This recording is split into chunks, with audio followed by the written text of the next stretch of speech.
Carlos, hi Carlos. A P7 from where you started is I'm sure probably a disappointment today, but just No, not no, really. it's not. No. Okay, good. So, I mean, the qualifying was exceptional, and what the car just didn't have the pace to match the others today, or But we're racing cars that in the dry are 3 or 4 tenths quicker, so over 50 laps is no chance that you're gonna keep them behind. I think, to be honest with you, a good race. The next midfield car was 10 seconds behind. We were only within 3 or 4 seconds of Piastri and Charles on a Ferrari and a McLaren, so I think we need to be happy with that.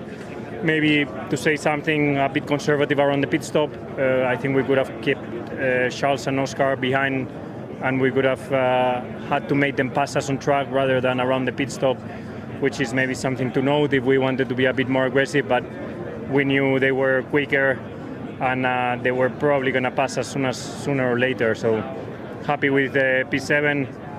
It's what I should have been in Mexico, what I should have been in Austin, but unfortunately we didn't convert there, and here we converted.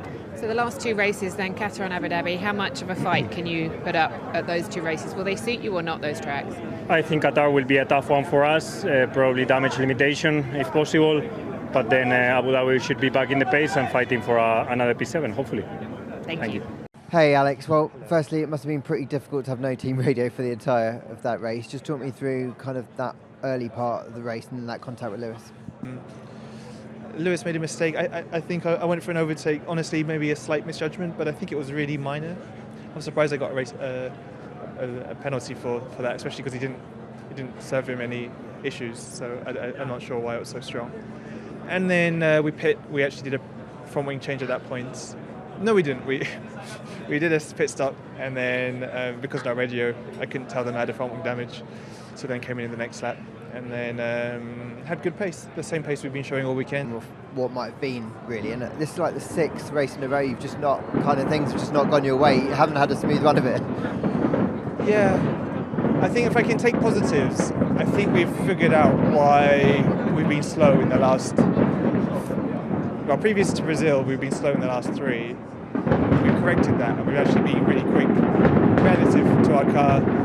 Brazil here, but then on different circumstances means we're just not there, and so it is frustrating. The radio stuff, it's also on me. Making mistakes in qualifying is on me, but just things like the radio, it's just like, oh God, just want a smooth weekend. Yeah, a lot of unlucky moments for the Alex Albon. All of the let's say until the DNF, he was without a radio.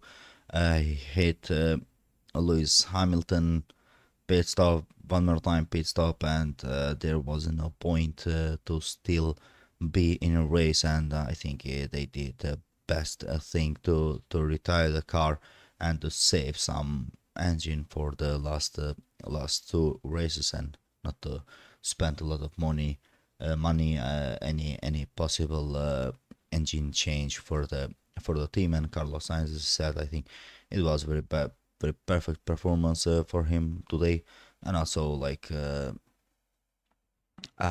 he was at the P3, but everyone knew that he will drop, and I think he just finished it where he was the possible position for them at the 7th position, because in front of him was Leclerc, Piastri, Kimi, Russell, and the other guys with the faster cars. And also I think with this result, Carlos Sainz was really happy. Don't forget to like the video, to comment, and to subscribe to the channel.